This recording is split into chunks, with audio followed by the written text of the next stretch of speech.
Okay, so welcome back po sa ating YouTube channel. So sa video presentation na to guys, ang isi-share ko sa inyo ay patungkol po sa HVAC electrical system. Okay, so ipapakita ko po dito guys ay 110 and 24 volt system ang ginamit dito sa career na to. Ito po yung old model na mga unit.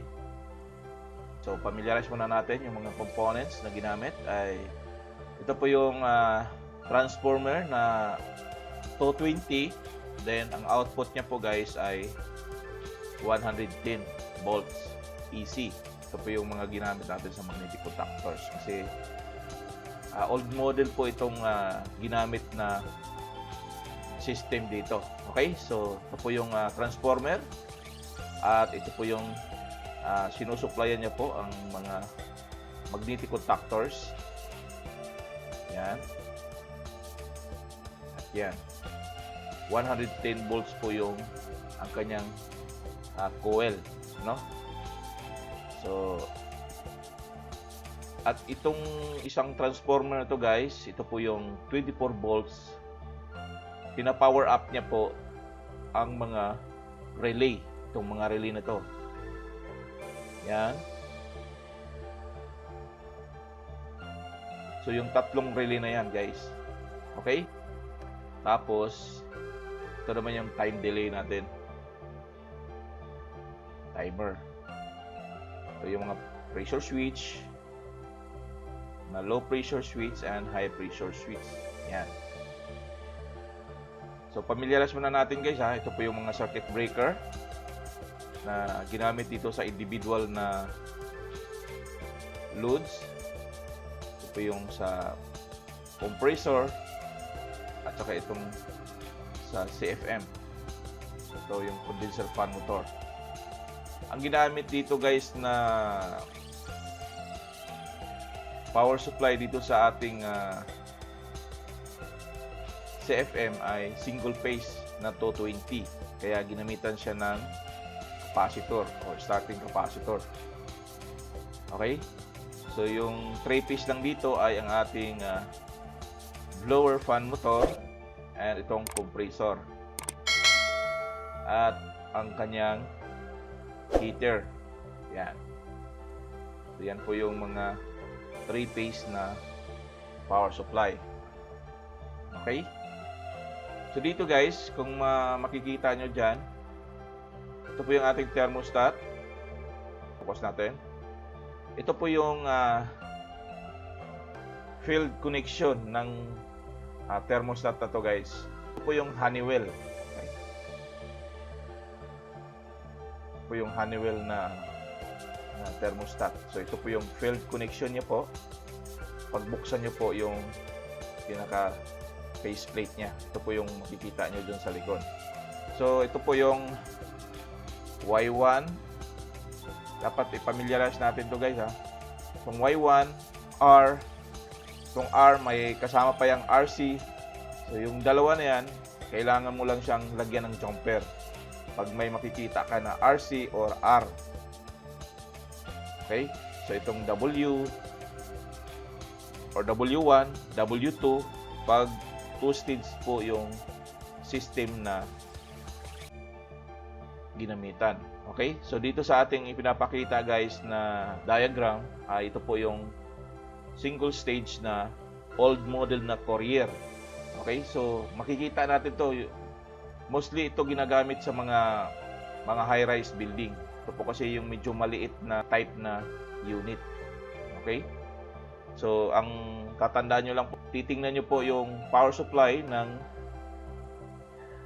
contactor at power supply ng itong relay na ginamit dyan. So, para mabilis yung maintindihan kung paano tumatakbo yung connection niya. Okay? Balik po tayo dito sa thermostat. So, familiarize natin yung field connection ng thermostat. Makikita nyo dyan guys ang pag 1 stage ay makikita nyo lang dyan ay Y, R, or RC W, C, and G. Ito po yung mga normal na makikita natin sa thermostat doon sa kanyang field connection. So, dapat nating malaman na ang Y ay nagre-represent po siya sa compressor. Okay? Yan, makikita nyo dyan. Y, nagre-represent po siya sa compressor. Itong R, ito po yung 24 volts na positive. Pag R or RC, nagre-represent po yan sa 24 volts na positive. Itong W, nagre-represent po yan sa heater. Okay? So, itong C, nagre-represent po yan sa power supply na common o negative side. Ang G, nagre-represent po siya sa blower. So, tandaan po natin yan guys para at least, kasi itong mga tagging na to guys, itong compressor, hindi mo to makikita kapag bubuksan mo na tong thermostat. Ang makikita nyo dyan ay Y, R, W, C, G. Yan po yung commonly na makikita natin sa field connection ng ating thermostat. Kapag one stage lang po yung gagamitin nyo or one stage na system or HVAC system. Okay? So, titingnan natin guys yung mga wiring connection ng compressor. Okay? So, pag Y, itong green na wire, so sundan nyo lang po, ay dumirekta po siya dito sa ating positive side ng relay. Itong relay kasi na to guys, ito po yung or isang action, dalawa po ang mangyayari. Okay? So, alimbawa, pag lagyan mo to ng power supply, itong relay na to guys, may dalawang state magpapalit. Itong normally closed at saka normally open. Pero normally na ginagamit dito guys, ito pong normally open. Para lagyan mo siya ng power supply, itong 24 volts na relay, at magagamit mo muna po itong auxiliary contact na normally open, which is para magkaroon ka ng command kung ano po yung paggagamitan nyo. For example, dito sa ating mga contactors, dyan mo ipapadaan yung power supply na 220. Ito po yung magiging switching para magkaroon ng power supply itong contactor na to guys. Yan. Ang pinaka-tricky nito guys, kasi tatlong power supply ang kailangan mong intindihin. Una, yung power supply na 3-phase na 380 na ipa-power up natin dito sa ating compressor at saka itong blower fan motor at saka dito sa heater. 380 na power supply.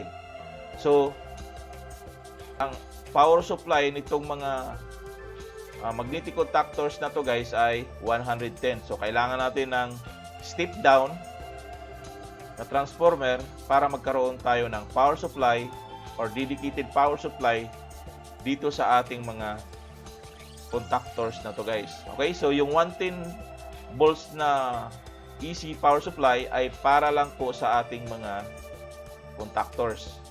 Okay? Yan.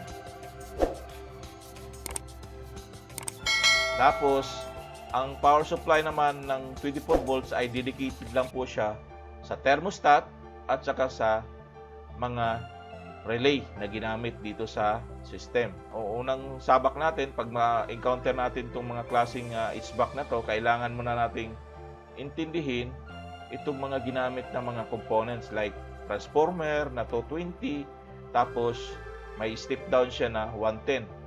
Itong transformer na isa na 220 yung power in, pero yung output niya guys ay 24 volts.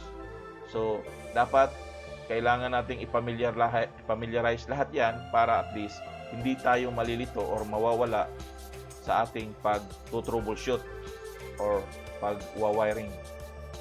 Okay, so yung command na 24 volts guys ay nanggagaling po lahat yan sa ating thermostat. Yan po yung tandaan natin.